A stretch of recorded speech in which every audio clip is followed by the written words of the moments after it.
জুবিন গাৰ্গৰ মৃত্যুৰ মূল কালপ্ৰিত শেখৰ আৰু সিদ্ধাৰ্থ। শেখৰ সিদ্ধাৰ্থই ক্ৰমান্বয়ে নিঃশেষ কৰিছিল জুবিনক।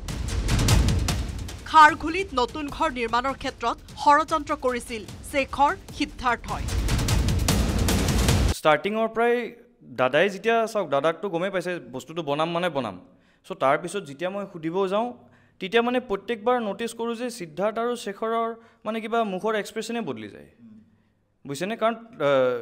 কাৰণ ঘৰ এটা বনালেতো ডাঙৰ ইনভেষ্টমেণ্ট এটা সোমাই যাবতো, তেতিয়া তাহাঁতৰ চাগে অংক নিমিলিব বা ইদাৰ ৱে। চ' আমি যেতিয়া ডিজাইনবোৰ ডিছকাশ্যনৰ কাৰণে তেওঁৰ ওচৰত, কাৰণ সদায় অকুপাইড থাকে তেখেতে, মাল্টিপল টাইমছ গৈ পেলাই অলপকৈ সুধি যাওঁ। এদিন ন'টিছ কৰিলোঁ যে তেখেতে মানে বহুত দুখত ভাঙি পৰিছে। হাৰ্টথ্ৰব জুবিন গাৰ্গৰ মৃত্যুৰ আজি 19টা দিন উকলিল। ৰাজ্যবাসী ম্ৰিয়মান হৈ থকাৰ সময়তে মূল কালপ্ৰিত সিদ্ধাৰ্থ শৰ্মা আৰু শেখৰজ্যোতি গোস্বামীৰ গ্ৰেপ্তাৰ পিছতে ওলাই পৰিছে বহু ভয়ংকৰ তথ্য আৰু অভিযোগ। এইবাৰ এটাৰ পাছত আন এটা ভয়ংকৰ অভিযোগ আনিলে আৰ্কিটেক্ট ৰাজতিলক হাজৰিকাই। জুবিন গাৰ্গৰ খাৰঘুলিৰ বাসগৃহটোৰ প্ৰথমে এইটো ডিজাইন প্ৰস্তুত কৰিছিল যদিও সম্ভৱ হৈ নুঠিল।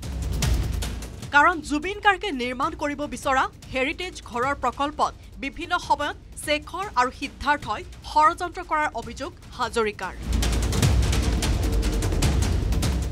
এইটো আপোনাৰ সিদ্ধাৰ্থৰটোতো প্লেনিং আছিলেই হা, শেখৰো মানে কম নহয়, মানে তাৰ মতে মানে সিটোতো বাদ্যযন্ত্ৰ হয়, তাৰ মতে মানে সি যিহেতু ষ্টুডিঅ'টো সি বনাইছে এতিয়া বোলে গুণে খাই গ'ল হা, that is a skills of construction. সি মোক জ্ঞান দি আছিলে সেইদিনাখন যে ঘৰ কেনেকৈ বনায়। এদিন হঠাৎ 1.5 বছৰত নিৰ্মাণ কৰিবলগীয়া ঘৰ আধাতে বন্ধ কৰিবলগীয়া হৈছিল জুবিন গাৰ্গে।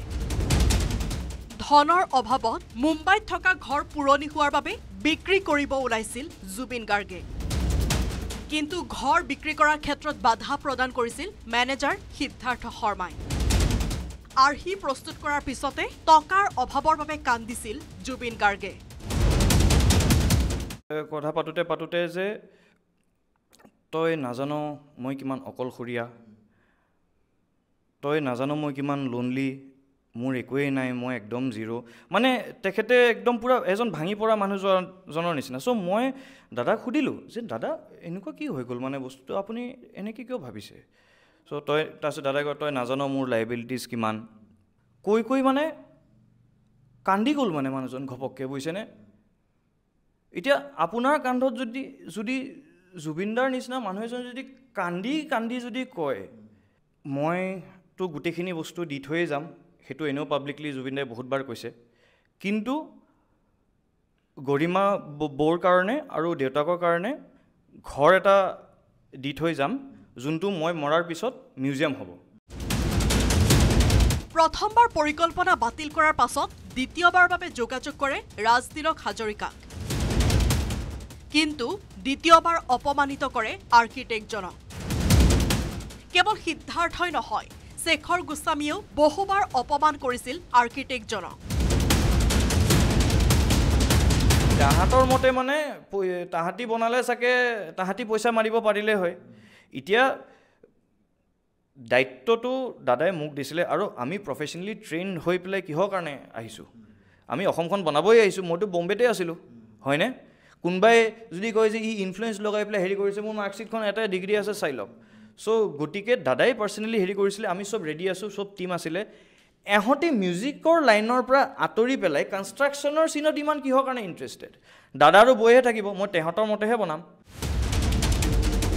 তাৰ পিছতে সিদ্ধাৰ্থ শৰ্মাই ষড়যন্ত্ৰ কৰি অন্য প্ৰতিষ্ঠানক দায়িত্ব দিয়াৰ অভিযোগ ৰাজতিলক হাজৰিকাৰ।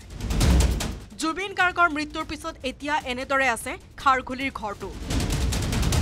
খাৰঘুলিৰ ঘৰ নিৰ্মাণৰ পৰিকল্পনা কৰাৰ সময়ত জুবিন গাৰ্গক কিদৰে ধ্বংস কৰিছিল সকলো অভিযোগ প্ৰকাশ কৰিছে আৰ্কিটেক্টজনে। পিছলৈ মিউজিয়াম নিৰ্মাণৰ পৰিকল্পনা কৰা জুবিন গাৰ্গে পত্নী গৰিমা গাৰ্গক উপহাৰ দিয়াৰ কথা আছিল ঘৰটো। হীৰক জ্যোতি মালাকাৰৰ report, news 18 Assam north east.